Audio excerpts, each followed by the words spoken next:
그런데 우리는 그것을 값없이 받았고 오늘 이 자리에 있습니다. 살아가면서 하루를 기억하면서 성실하게 살고자 다짐하는 것이 저의 또 버릇이기도 하기 때문이기도 한데요. 오늘은 3월 15일 금요일입니다.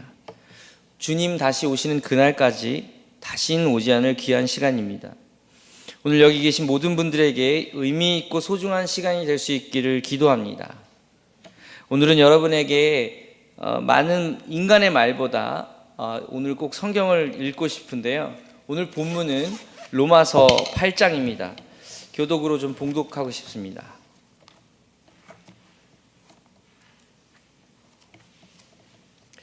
제가 알기로는 외우시는 분도 계실 텐데요. 우리 함께 로마서 8장 교독으로 제가 1절 읽으면 여러분이 2절 읽고 이런 식으로 해서 한번 읽어보겠습니다. 약 한 6분 정도 소요될 것입니다. 그러므로 이제 그리스도 예수 안에 있는 자에게는 결코 정죄함이 없나니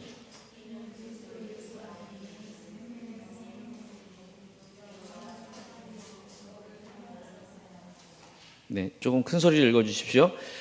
율법이 육신으로 말미암아 연약하여 할 수 없는 그것을 하나님은 하시나니 곧 죄로 말미암아 자기 아들을 죄 있는 육신의 모양으로 보내어 육신의 죄를 정하사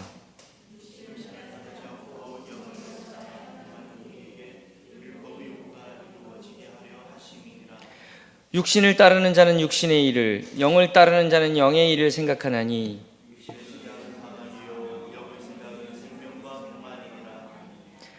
육신의 생각은 하나님과 원수가 되나니 이는 하나님의 법에 굴복하지 아니할 뿐 아니라 할 수도 없음이라.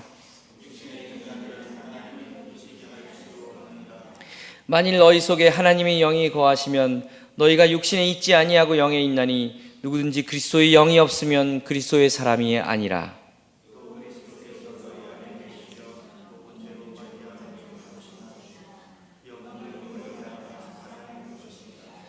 예수를 죽은 자 가운데서 살리신 이의 영이 너희 안에 거하시면 그리스도 예수를 죽은 자 가운데서 살리신 이가 너희 안에 거하시는 그의 영으로 말미암아 너의 죽을 몸도 살리시리라.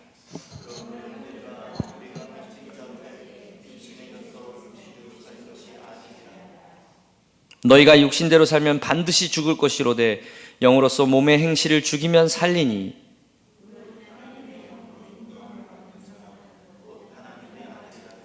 너희는 다시 무서워하는 종의 영을 받지 아니하고 양자의 영을 받았으므로 우리가 아빠 아버지라고 부르짖느니라.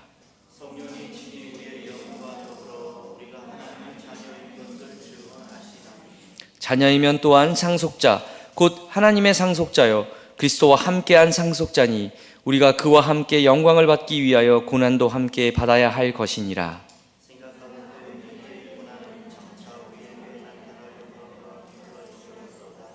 피조물이 고대하는 바는 하나님의 아들들이 나타나는 것이니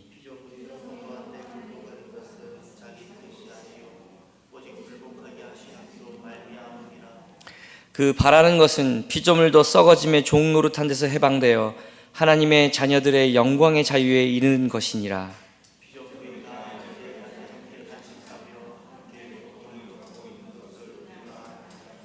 그뿐 아니라 또한 우리 곧 성령의 처음 익은 열매를 받은 우리까지도 속으로 탄식하여 양자 될 것 곧 우리 몸의 속량을 기다리느니라.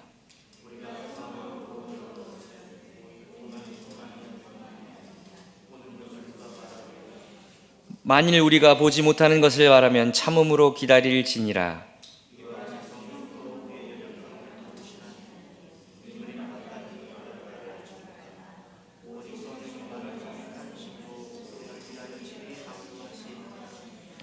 마음을 살피시는 이가 성령의 생각을 아시나니 이는 성령이 하나님의 뜻대로 성도를 위하여 간구하심이니라.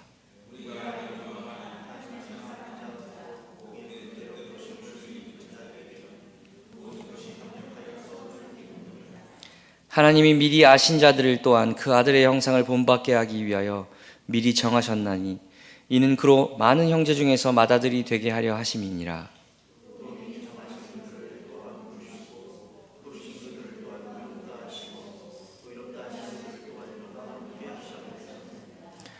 그런즉 이 일에 대하여 우리가 무슨 말하리요? 만일 하나님이 우리를 위하시면 누가 우리를 대적하리요?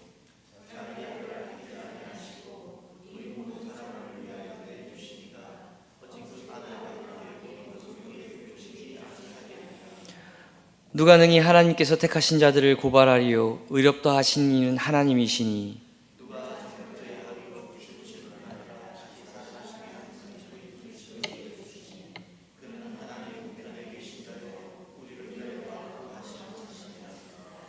누가 우리를 그리스도의 사랑에서 끊으리요? 환난이나 곤고나 박해나 기근이나 적신이나 위험이나 칼이랴.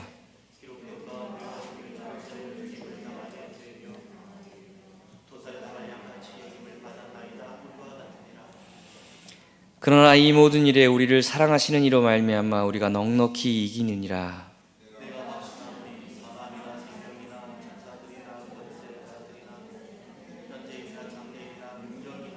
같이 봉독하겠습니다. 높음이나 깊음이나 다른 어떠한 피조물이라도 우리를 우리 주 그리스도 예수 안에 있는 하나님의 사랑에서 끊을 수 없느니라. 아멘.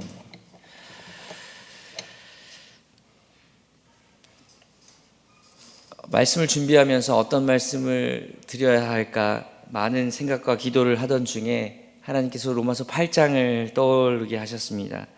어쩌면 사순절에 우리가 묵상해야 할 모든 예수님의 모습과 행적, 그리고 그가 행한 것, 그리고 예수님이 부활하신 이후에 우리에게 약속하신 성령, 또 예수님의 오심을 기대하는 성도들의 마음, 또 교회의 모습, 이 모든 것들이 이 로마서 8장에 있다는 것을 알게 되었습니다.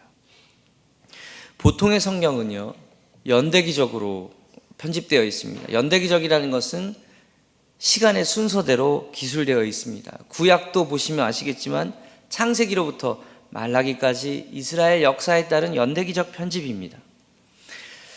그런데 그런 의미에서 저희가 오늘 읽은 로마서는요, 실제적으로 사도행전 뒤에 올 수 있는 성경의 연대기가 아닙니다.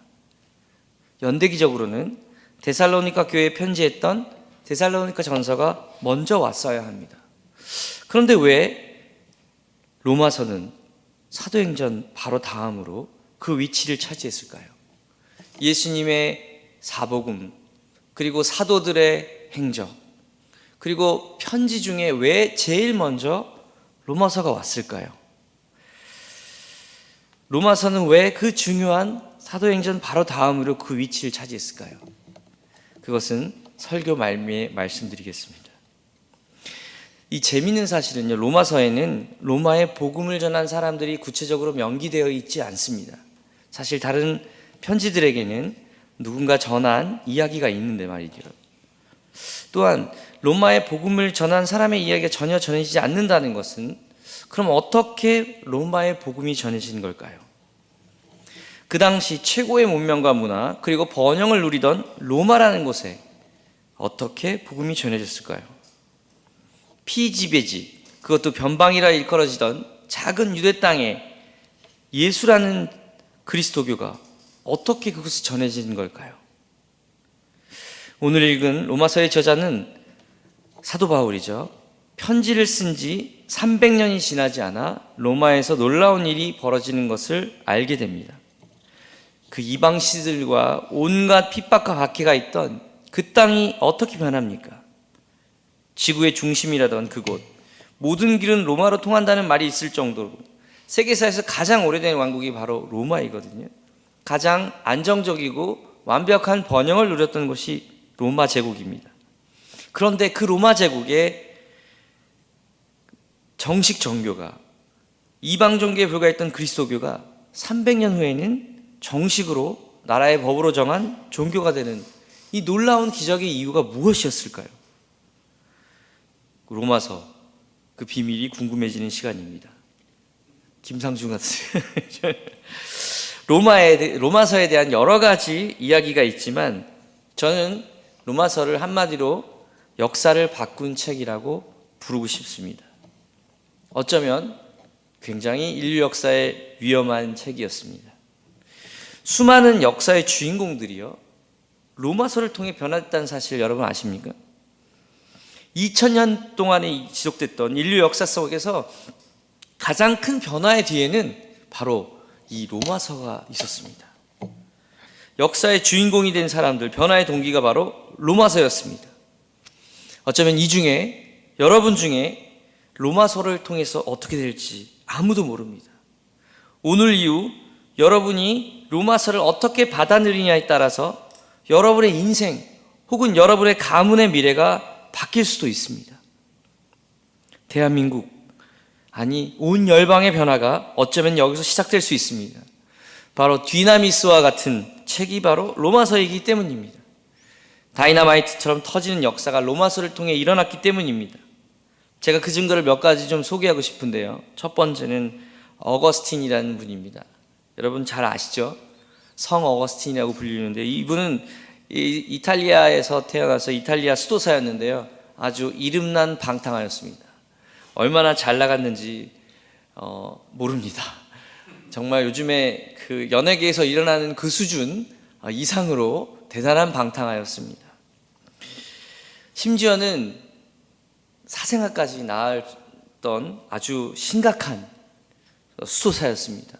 아무도 언터처블이었습니다. 그런데 이 어거스틴에게는 누가 있었냐면 기도하는 어머니인 모니카가 있었습니다. 모니카가 매일처럼 기도를 했더니 그 당시에 그 주교였던 암브로스라는 사람이 기도하는 모니카를 보고 그녀에게 이렇게 얘기했다고 합니다. 모니카, 기도하는 자녀는 절대 망하지 않습니다. 그 기도를 들으셨죠?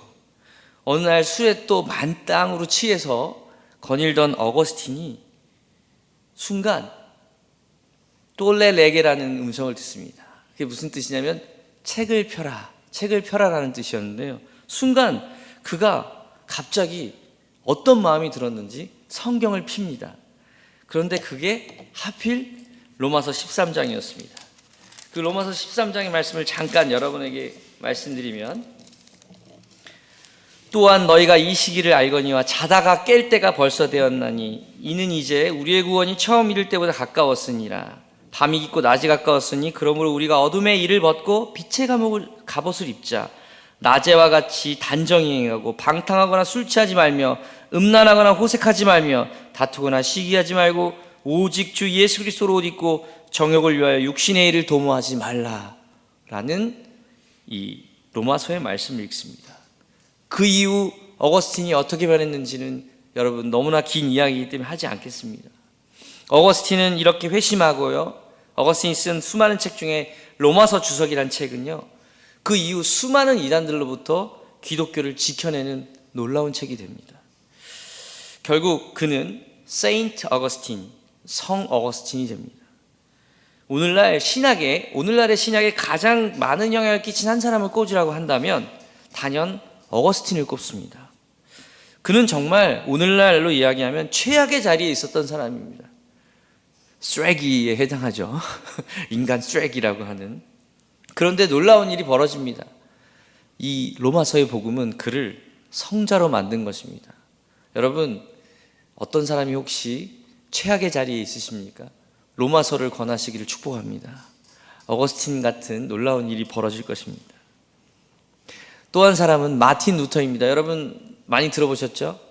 종교개혁을 이끌어낸 독일 사람인데요. 이 사람은 로마서를 가르치다가 변화를 경험하게 됩니다. 그가 학생들에게 강해를 하다가, 로마서를 강해하다가 자신이 양심의 가책을 받습니다. 자신이 교회에 대한 모습을 보고 너무 심한 견책을 받게 됩니다. 하나님이 말씀하신 겁니다. 말씀을 통해서 어떻게 지금의 교회들은 이렇게 할 수 있지? 이 로마서에 나오는 이 수많은 교회들은 이렇게 핍박 가운데서도 복음을 지켰는데 어쩜 이들은 이렇게 할 수 있지? 복음을 들은 마틴 루터는 급기야 소심하지만 95개의 방파문을 드레스덴 성당 앞에 붙이고는 도망가죠. 그런데 놀라운 일이 벌어집니다. 이 95개의 반박문을 통해 중세 사회의 대변혁이 일어납니다. 그 반박문을 통해서 그것을 본 사람들이 지금까지 라틴어로 된 성경을 이제 자신의 언어들로 번역하는 일이 벌어집니다. 그러기 위해서 어떻게 되는 줄 아십니까? 그 쿠텐베르그라는 사람이 인쇄술, 그를 숨겨준 후작이었는데요. 구텐베르크라는 사람이 활자를 발견하게 됩니다. 성경을 찍기 위해서. 그러면서 중세사회는 변혁이 일어났습니다. 인쇄술이 나오게 되고 중세가 근대로 바뀌는 놀라운 일이 벌어집니다. 썩은 교회를 개혁하게 돼서 바로 오늘날의 우리와 같은 개신교가 만들어지게 된 것입니다. 여러분 놀랍지 않습니까? 그는 평생을 통해 이렇게 고백합니다. 그가 흔들릴 때마다 수많은 죽음의 위협 속에서도 그가 포기하지 않았던 말씀은 바로 이신칭의 오직 의인은 믿음으로 말미암아 살리라. 이 말씀은 로마서 1장 17절에 있습니다. 마지막으로 한 사람 더 이야기하고 싶습니다. 요한 웨슬리라는 사람인데요. 이 사람은 감리교의 창시자입니다. 누군가가 로마서를 읽는 소리를 듣고 정말로 물에 빠진 사람처럼 처져 있던 그가 그 말씀을 듣고 감리교의 창시자가 됩니다. 그 영향력은 어느 정도였냐면요, 타락한 영국을 변화시켜서 유럽을 변화시키고 근대에서 현대로 넘어오는 그러한 시기에 큰 일을 하게 됩니다. 감리교도를 메소디스트라고 얘기하는데요, 그것이 영어로 하면 방법론자예요. 메소드라는 단어에서 온 것인데요, 얼마나 지독하게 매일처럼 그 시간을 정해서 놓고 말씀을 읽고 기도를 했기 때문에 사람들이 그렇게 부른 것입니다. 그래서 그들이 방법론자, 매일 동일한 시간에 동일한 기도와 말씀을 하는 경건한 삶을 사는 사람들, 그 사람이 바로 메소디스트였습니다. 이것이 바로 감리교의 시작인 것입니다. 감리교의 시작은 단순한 시작이 아니었습니다.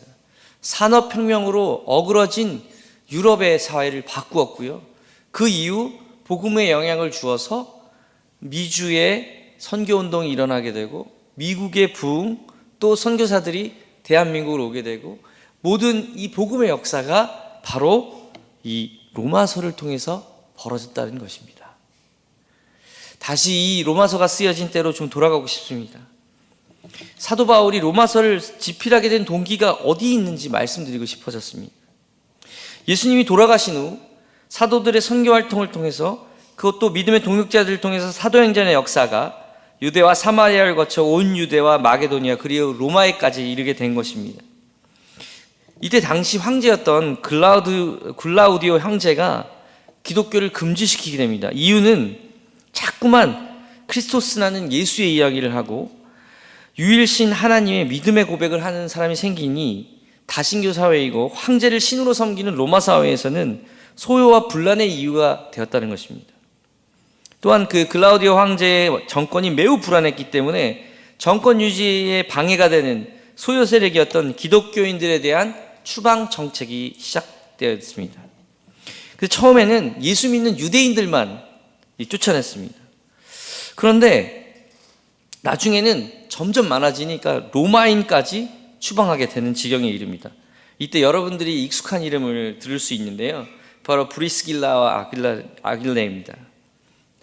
이들은 로마의 귀족 집안 출신이었어요. 그런데 예수님을 믿는다는 이유로 고린도까지 쫓겨나게 된 것이죠. 그런데 이 추방 정책을 쓰던 글라우디오 황제가 얼마 후 실각을 하게 됩니다. 실제로는 자신의 아내인 아그리피나에게 암살된 것이죠. 자신의 남편을 살해하고 아들을 왕으로 세우는데요, 이 왕이 누구냐면요, 정말 추악한 권력의 모습이지 않을 수 없는데요, 바로 네로입니다. 네로 황제 들어보셨죠? 그런데 처음에는 네로가 그렇게 나쁜 황제는 아니었답니다. 실제로 아버지와는 달리 기독교에 대한 유화 정책을 써서 많은 기독교인들이 돌아오게 되었습니다. 그런데 와보니 교회의 주도권이 많이 바뀐 상태가 되었답니다. 로마교회에 처음 믿었던 기독교인들이 추방을 당한 후 다시 돌아와 보니까 추방을 당하지 않았던 그리스도인으로부터 교회의 리더가 바뀌게 된 거죠. 그런데 여기에 문제가 발생하는 것이 아닙니다. 교회는 점점 커지게 됐죠. 그러니까 교회가 점점 커지다 보니 네로는 정치에는 관심이 없고 그 문화와 예술에 관심이 많았던 사람인데요, 그러다 보니까 정치에는 관심을 안 썼고 여러 가지 다른 데다가 신경을 쓰다가 결국에는 정신적인 이상이 이제 발생하게 됩니다. 그런데 그 원인 중에 하나가 뭐냐면, 아버지를 죽인 엄마가 자신도 죽이지 않을까라는 공포에서부터 시작됐다고 합니다. 결국에는 이 네로는 자신의 어머니도 살해하게 됩니다. 그 충격과 공포로 이 네로는 비정상적인 매일처럼 주색 잡기에 몰입하게 되고, 그리고 그 당시 사회적인 주목의 대상이었던 기독교인들을 탄압하기 시작한 것입니다. 기록에 의하면 색출하는 생사를 가늠하는 척도가 기독교인인지 아닌지를 여부를 고백을 통해 결정했다고 합니다. 그때 당시에는 거짓말 탐지기가 있는 게 아니니까요. 그래서 당시 대중들 앞에서 나는 기독교인입니다 하고 고백을 하면 그의 모든 목숨과 인생과 가치를 던져야만 했습니다. 나는 기독교인입니다. 이 고백이 얼마나 중요한 고백이 있을까요? 저는 이 설교를 쓰면서 생각해 봤습니다. 나는 어떻게 하였을까? 내가 만약 그때 있었다면 여러분은 어떻게 했을까요? 로마서 10장 9절이 왜 쓰여졌는지 저는 이때 알았습니다. 입으로 시인하여 구원에 이른다는 말씀이 그냥 쓰여진 말씀이 아니라는 것을요.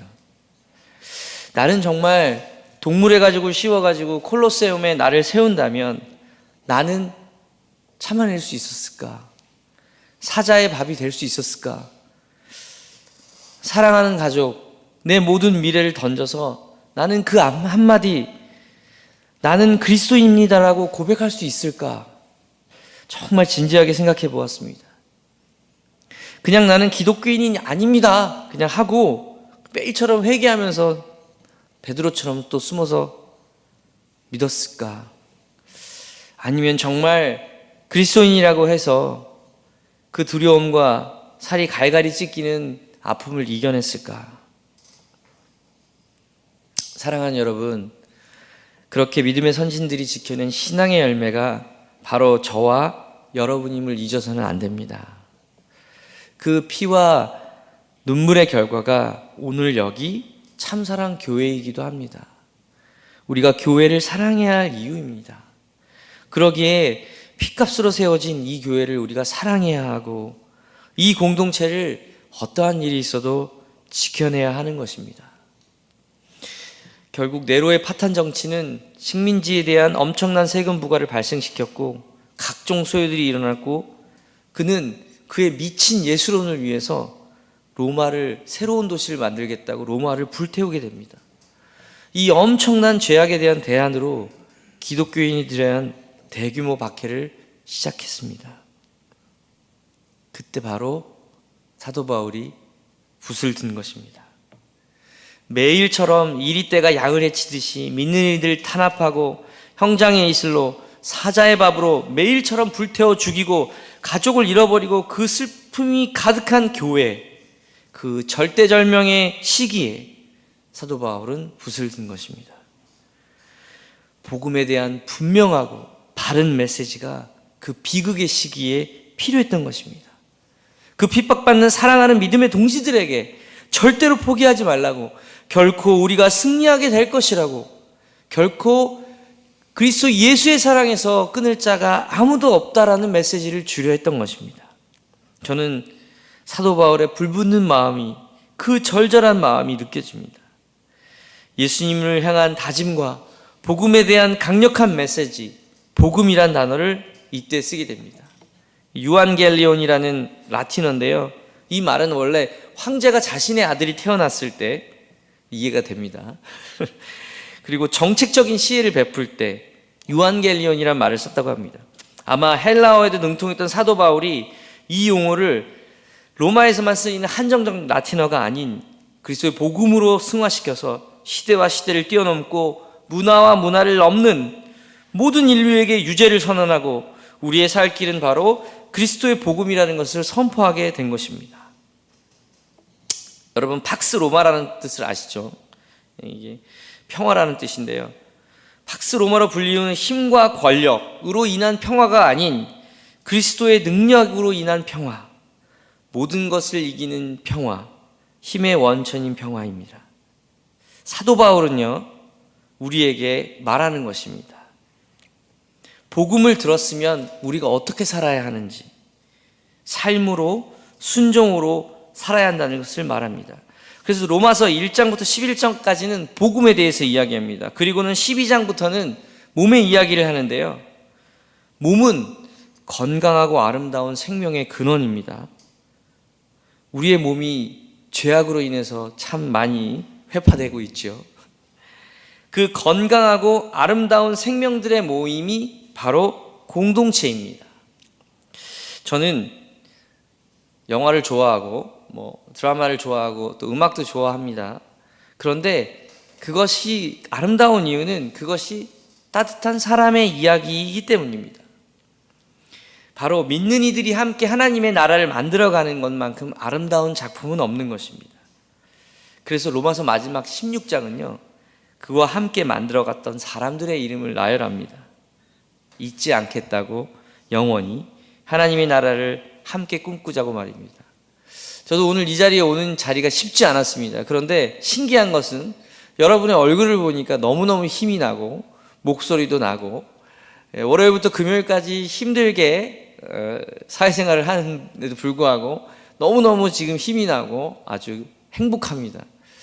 이상합니다. 이 공동체의 비결인 것 같습니다. 요즘 스카이캐슬 이후에 또 방송을 아주 핫하게 만들고 있는 드라마 있습니다. 50% 시청률 50%에 도전한다고 하더군요. 이 시청률은 거의 지금 공중파에서 나올 수 없는 건데요. 제가 찾아보는 드라마는 아니지만 드라마는 그 시대를 반영하기 때문에 제가 이렇게 뉴스를 챙기는데요. KBS2에서 하는 하나뿐인 내 편 혹시 보시는 분 계십니까? 보십니까? 예. 보셔야죠. 그 내용이 참 복음적입니다. 제가 보니까 줄거리를 보니까 억울한 누명을 쓴 한 아버지가 자기 하나뿐인 내 편인 딸을 위해서 희생하는 내용입니다. 또 그 딸은 또 그 아버지를 위해서 희생하고요. 결론은 그럴 것 같아요. 한 사람만 있으면, 나를 밀어주는 한 사람만 있으면 충분히 이 세상은 살아갈 만하다라는 메시지인 것 같습니다. 그래서 하나뿐인 내 편인 것 같은데요. 제가 그 제목, 저는 드라마를 보지는 못했지만 저도 그런 생각했습니다. 얼마나 같은 편이 없으면 이 세상 사람들이 얼마나 외로우면 이 하나뿐인 내 편이란 이 드라마가 이렇게 공전의 히트를 할까요? 내용을 차치하고 나서라도 제목만으로도 많은 생각을 해주게 했던 드라마인 것입니다. 이번 주에 종방을 한다고 하니까 한번 보시기 바랍니다. 우리나라 드라마는 마지막 편을 보면 다 합니다. 어떻게 진행됐는지. 여러분, 하나뿐이 없는 내 편이 여러분 누구십니까? 오늘 그 답이 있는 줄 믿습니다.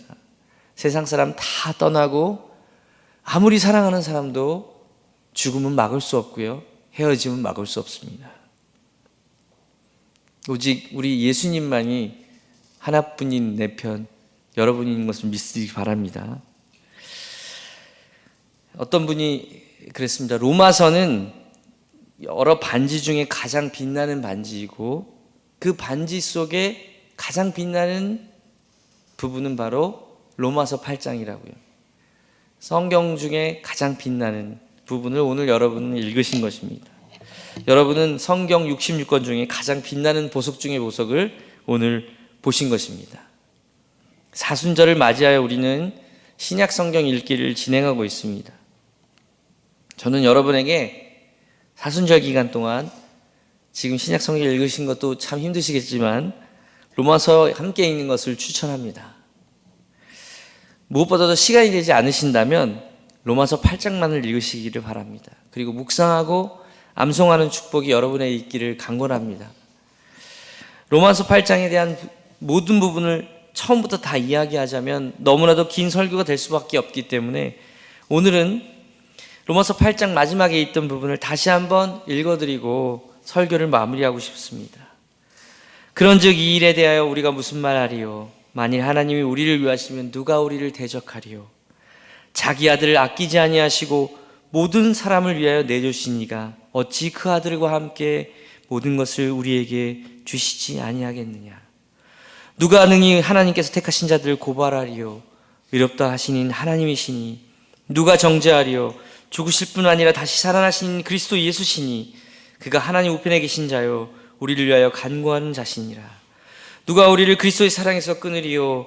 환난이나 곤고나 박해나 기근이나 적신이나 위험이냐 칼이냐. 기록된 바 우리가 종일주를 위하여 죽임을 당하게 되며 도살당할 양같이 여김을 받았나이다 함과 같으니라. 그러나 이 모든 일에 우리를 사랑하신 이로 말미암아 우리가 넉넉히 이기니라. 내가 확신하노니 사망이나 생명이나 천사들이나 권세자들이나 현재일이나 장래일이나 능력이나 높음이나 깊음이나 다른 어떤 피조물이라도 우리를 우리 주 그리스도 예수 안에 있는 하나님의 사랑에서 끊을 수 없으리라. 아멘. 사랑하는 여러분, 이제 우리는 사순절의 두 번째 주일로 들어갑니다. 어떤 것으로 우리를 위해 달려 돌아가신 예수님께 우리의 다짐과 사랑을 고백할 수 있을까요? 저는 다시 우리의 첫사랑을 회복하고 초대교회에 불붙는 성도들의 모습으로 돌아가야 한다고 생각합니다. 그것이 우리가 사순절에 해야 할 가장 중요한 모습이라고 생각합니다. 사랑하는 여러분, 사람들은 은혜를 잃어버리는 사람들에 대해 매우 흥분합니다. 그리고 그것에 대해 배신감을 표현합니다. 그것을 인하여 배은망덕이라는 표현으로 삿대질을 합니다. 그런데 잘 생각해 보면 우리의 삶이 배은망덕의 표본이 아닌가요? 그렇게 잘 잃어버릴 수가 없습니다. 베푸신 은혜와 하나님의 사랑이 그렇게 큼에도 불구하고 우리는 금방 잊어버리고 불평하고 한탄합니다. 살아계신 하나님 아버지께 감사하지 않을 것이 없습니다. 얼마나 우리가 하나님 앞에서 부끄러운 짓을 하고 사는지 말로 할 수 없습니다. 그럼에도 불구하고 하나님께서는 우리를 사랑하신다고 하시고 또 오늘이라는 기회를 주십니다. 오늘도 그 기회의 시간이며 시작입니다. 말씀으로 다시 새롭게 되는 사순절 되기를 축복합니다.